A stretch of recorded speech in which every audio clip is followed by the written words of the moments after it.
the United Nations Fellowship. Yeah. I got it because I just randomly DM'd a lady whose work I admired, and with the friendship I built, she gave me an opportunity to work with the UN. So, and who in their sane mind would think that, okay, let me just do this? Today, we are joined by a young dynamic leader who's redefining entrepreneurship through the lens of purpose and equity.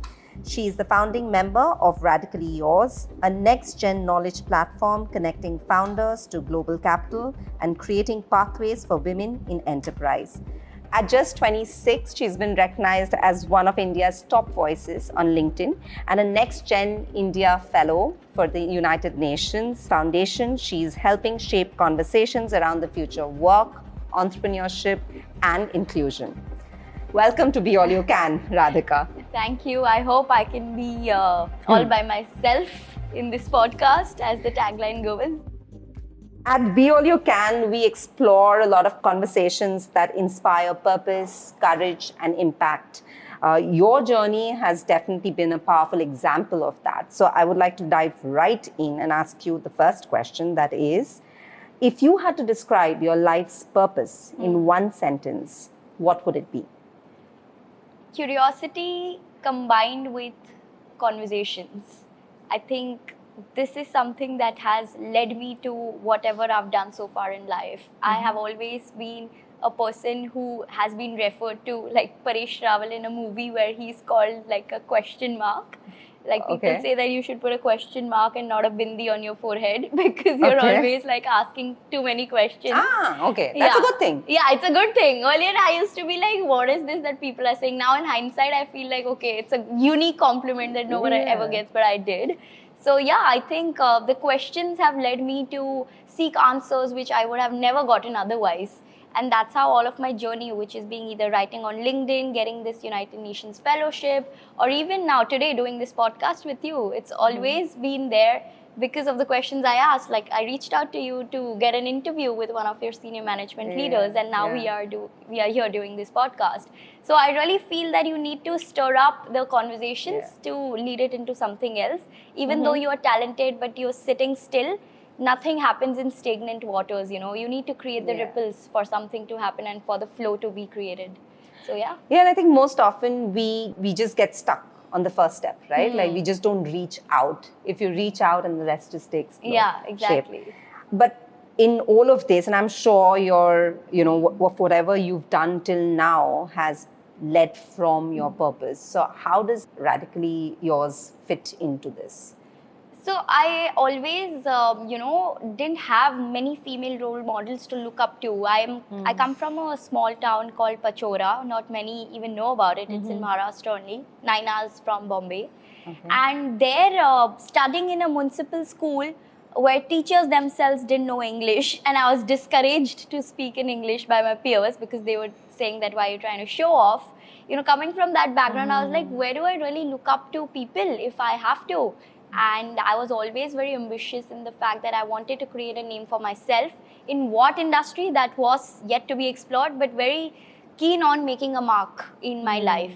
And when I used to search on the internet about who are the women leaders whose journeys I should follow, although I would get the names of the people, but how did they get to that position, that the media never spoke. They only spoke about the numbers that their businesses are making and what the competition looks like. So I always had this thing in my heart that I want to create a presence where I attract people to tell their stories to me. So when I used to reach out to people to get to know their stories, nobody really paid attention to me. They were like, why should we spend our time with you? Like, who are you? Because nobody likes to speak unless there is a camera put in front of them and they know that it's going to reach multiple people. You know, it's like they should be like, Hamara time, agar if you're dedicating this 1 hour to someone, it should also be heard by many people. It should not just be one ear who's hearing it. So yeah, I was like, I need to create an online presence now which will help me get these people to talk about their stories.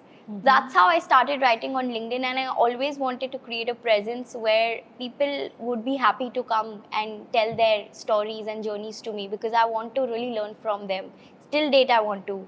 So yeah, that was the purpose in my heart, and that fire kept me going always, that how do I make sure that I reach to a level where whoever I want, I can reach out to, and they will reply with a yes to me.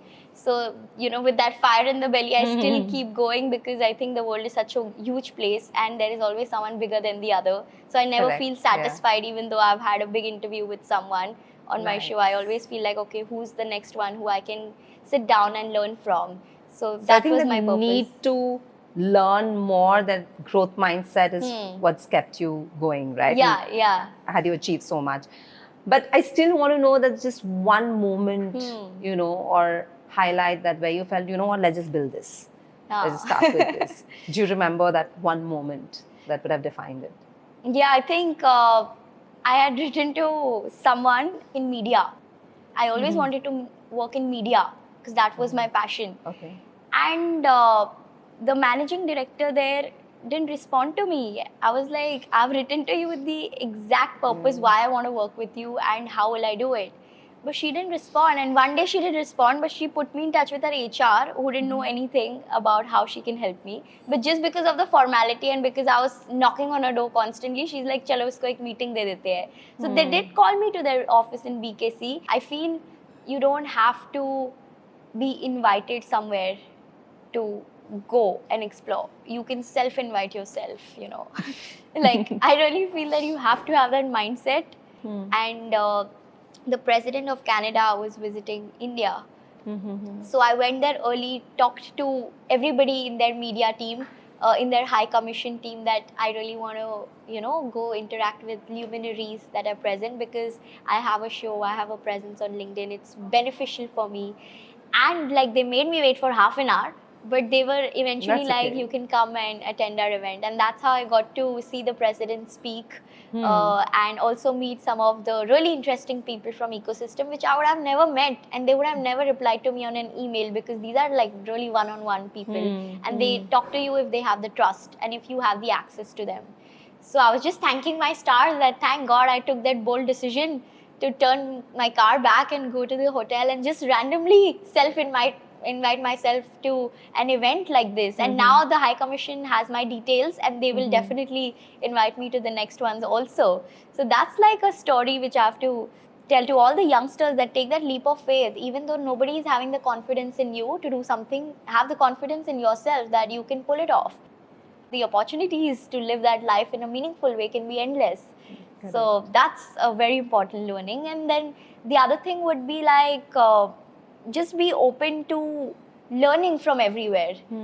We sometimes shut our minds, the United Nations Fellowship. I got it because I just randomly DM'd a lady whose work I admired, and with the friendship I built, she gave me an opportunity to work with the UN.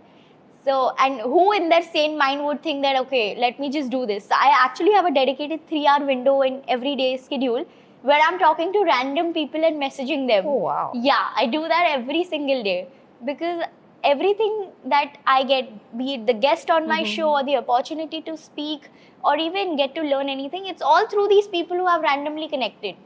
Like, I don't wait for the right opportunities to come at my doorstep and then get into it. I actually believe in creating opportunities. The larger you create the surface area for the luck to hit you, only then you will experience magic. If you're not willing to experience, how will the universe even conspire for it to happen to you? So that's my ultimate learning. Very inspiring. Yes. No, this is, I mean, you actually have your day planned and you have this 3-hour window. Yeah, I do that. On Amazing. Instagram, I see. Well, so it's a very interesting thing that I'll close this with. So, these makeup artists who go to fancy weddings and they tag everyone because that's their job. They, tag the bride and the groom also. So whoever the famous makeup artist is, I go to their pages sometimes, see who's this person who's having this big fat Indian wedding. And recently I connected with someone from that Hazuri Lal Jewelers. They have this legacy of jewelry business. And I just wrote to them saying that congrats on your wedding, love the work you've been doing, let's catch up sometime. And she responded saying that, yeah, let's catch up at our store in Bombay, would love to see you there. So now you never know that how this connection will help in some way or the other. So yeah, I just go to these random pages of people who are connected to these high-level personalities through their work, and find them and talk to them. It's just very unique, you know, how I find them. But not many people can think like this, you know. I don't think so anyone will do this who is a sane person. This makeup artist channel is really unique. Right? This is the first time I've heard of unique. this. This is amazing. I feel you have to be insanely delusional to do something in life. That's like the biggest takeaway. Like I got this minister Aditi Tatkare. She's in the cabinet of Maharashtra. She's the Minister of Women and Child Development. I crashed an event actually just to talk to her because I got to know that she's speaking at an event. I was like, I have to be at this event anyhow because she won't respond to my calls and messages. I have to be in person telling her face to face with the eye contact that you have to come on my show. So whenever her speech was done and she was surrounded by so many people, I somehow went in there and told her that, you know, you have to be on my show. Just help me connect with your PA right away. And being in that, you know, chaos, you don't think twice. You're like, okay, she would be a good journalist. So she connected me to the PA, and then I had my ways to convince the PA that it's a big show, this, that. So did you end up Yeah, I ended up nice. interviewing her then. So yeah, that's how I create opportunities for me. I don't like wait, okay, somebody big will, you know, introduce me, then it'll happen. I'm like, nahi ho raha hai to khud se create kar leti hu, kya hai uspe? It's been an absolute delight to have you on our podcast, Radhika. Thank you so much. It was really inspiring. No, thanks to you for bringing out these stories from me. I feel it's always the person who's asking the right questions that gets the content out. Otherwise, though, we are just normal human beings walking around. Thanks a lot. The journey that you shared with us has been a really powerful reminder for us to stay put on our purpose, on the impact that we want to create. You know, you just all got just one life. So I think it really helped us with that. Thanks for listening to Be All You Can, a podcast by Godrej Enterprises Group, exploring the passion, purpose, and dreams of pioneers. Stay tuned for more stories that inspire action and impact.